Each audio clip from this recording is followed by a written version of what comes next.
தப்பு தப்பா மார்க்கம் சொல்றது இதெல்லாம் தர்ஜமா குர்ஆன்ல பீஜ தர்ஜமா எழுதிருக்கான். ஒரு பக்கத்துக்கு 10 தப்பு இருக்கு, ஒரு பக்கத்துக்கு குறைந்தது 10 தப்பு இருக்கு நான் காட்ட முடியும். என்னைக்காவது அந்த குர்ஆன் தர்ஜமா தப்பு இருக்குன்னு சொல்லியிருக்கியா? அதுக்கு எதிராக ஏதாவது சட்டம் ஏற்றிருக்கா, சட்டம் போட்டிருக்கியா, கேள்வி கேட்டிருக்கியா, எதிர் கேள்வி கேட்டிருக்கியா, ஆர்ப்பாட்டம் பண்ணிருக்கியா, கண்டிச்சிருக்கிறியா, அல்லது அவன்கிட்ட போய் கேட்டாவது இருக்கியா? அந்த மூதேவி கிட்ட, பிஜே மூதேவி கிட்ட இல்லையே. அப்ப இது மட்டும் எப்படா தடை செய்யுது? குர்ஆனில் தப்பு தப்பா தர்ஜமா செய்வது தப்பு இல்ல, கந்தூரி நடத்த தப்பு. என்னடா இது கான்செப்ட்? என்ன உங்க கொள்கை? இது முனாஃபிக்தனம் இல்லையா?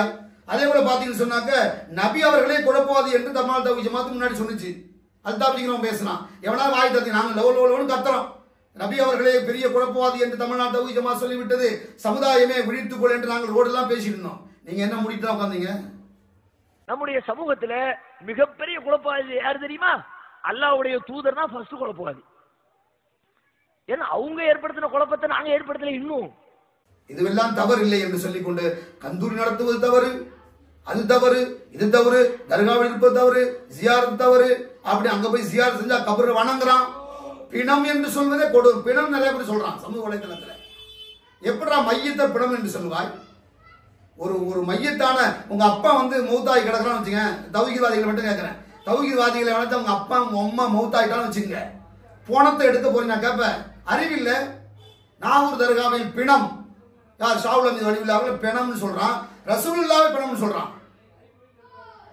அப்துல் ஹமீது ஷரலைன்னு ஒருத்தர் இருக்கான், அவன் ரசூலுல்லாஹ் பிணமாகி விட்டார்கள் அந்த பிணம்ன்றான். இப்ப ரசூலுல்லாஹ்வே பிணம்னு சொல்ற, உங்க அம்மா மௌத்தாய் கிடக்குறா, இல்ல உங்க அப்பா மௌத்தாய் கிடக்குறா, இல்ல உங்க அண்ணன் மௌத்தாய் கிடக்குறா, அல்லது உங்க தம்பிமார்கள் மௌத்தாய் கிடக்குறா, போனான்னு சொல்லுவியா?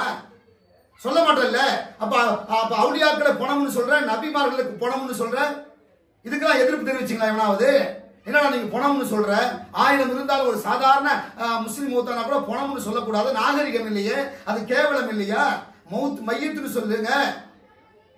அப்படி அதை சொல்றதை விட்டுட்டு பணம் இதுவெல்லாம் இன்னும் நிறைய பேச வேண்டியிருக்கிறது. இன்ஷா அல்லாஹு தஆலா அடுத்தடுத்த வீடியோக்களில் இவர்களின் இந்த இரட்டை முகம் கொண்ட முனாஃபிக்தனத்தை தோலுரித்து காட்டக்கூடிய வீடியோக்கள் தொடர்ந்து வரும். சப்ஸ்கிரைப் பண்ணாதவர்கள் கண்டிப்பாக சப்ஸ்கிரைப் பண்ணுங்க. தயவு செய்து உங்களுடைய போன்களுக்கு நோட்டிபிகேஷனாக என்னுடைய வீடியோ வரும். இன்னும் பல்வேறு உண்மைகள் இன்ஷா அல்லாஹு தஆலா அடுத்தடுத்த வீடியோக்களில் வீரியமாக பதிவு செய்யப்படும். அஸ்ஸலாமு அலைக்கும் வரஹ்மத்துல்லாஹி வபரகாத்துஹு.